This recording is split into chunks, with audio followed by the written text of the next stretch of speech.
Cela fait une semaine que le jeune Naël, 17 ans, a été exécuté par un policier qui a tiré à bout portant à la suite d'un contrôle routier.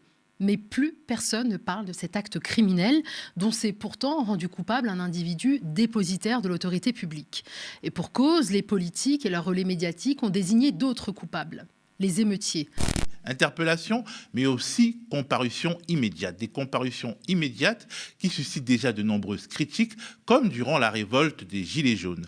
À la suite d'un reportage au tribunal de Bobigny, le quotidien L'Humanité dénonce ainsi une justice expéditive pour envoyer un signal fort.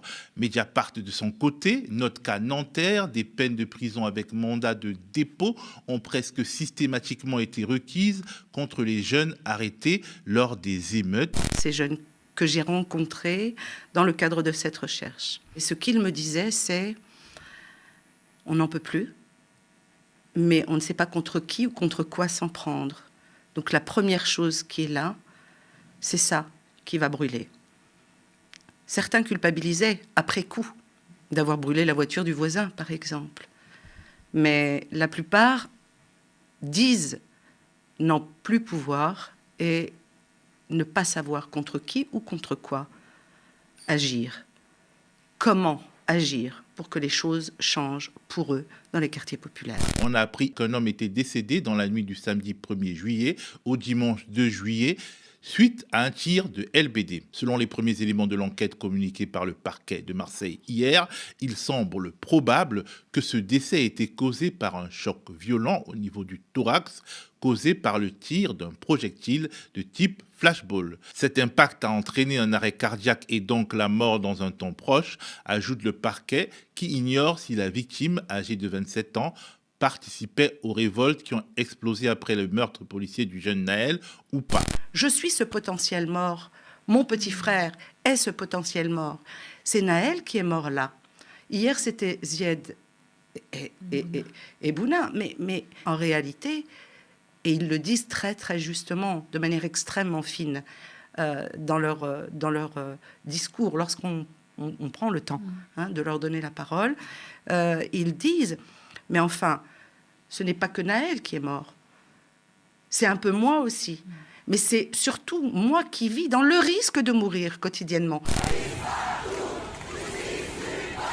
Avec les émeutes ces derniers jours, s'est posé la question de retrait de contenu qui ne rentre dans aucune case de la loi qui autoriserait l'administration, la police en pratique, à demander par une injonction le retrait de ces contenus.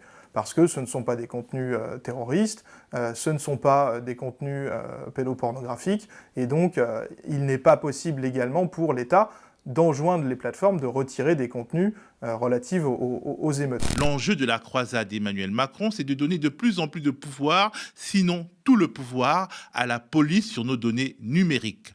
Comme le dit le ministre de la Justice, Éric Dupond-Moretti. Que les gamins sachent clairement qu'on va péter les comptes. Vous allez vous limiter au compte des casseurs? Vraiment? On a le sentiment parfois que certains d'entre eux vivent dans la rue les jeux vidéo qui les ont intoxiqués.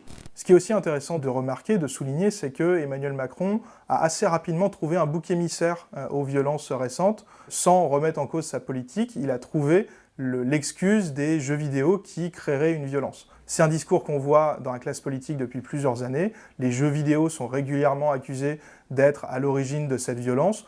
Toutes les études sur le sujet montrent que c'est faux, montrent que les raisons sont à aller chercher ailleurs, mais c'est une manière pour Emmanuel Macron, mais comme l'a fait la droite depuis des années, de se défausser sur un bouc émissaire. Les Uber Files, ce sont ces quelques 124 000 documents internes datant des années 2013-2017 qui ont fuité grâce à l'ex-lobbyiste en chef d'Uber pour l'Europe de l'Ouest, Mark McGann. Le traitement de ces documents par le Consortium international des journalistes d'investigation mettait notamment en évidence les pratiques agressives de lobbying d'Uber pour s'implanter dans différents pays et y changer les réglementations.